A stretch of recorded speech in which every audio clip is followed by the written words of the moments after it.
In this video, I will be showing you how to change your email account password in Hostinger. So let's get started.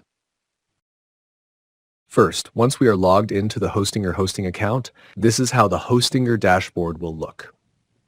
Next, you will need to click the Email tab on the left side of the screen. And on this screen, you need to click and enter the mailboxes section corresponding to the domain in which the email account is associated. I have only one domain in my account, vibeskill.io. If you have more than one domain in your Hostinger account, select the domain's mailbox where you want to change the password.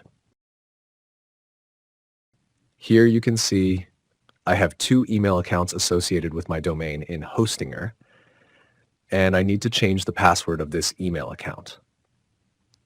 We will need to click the three vertical dotted More option, and next we need to select the Change Password tab.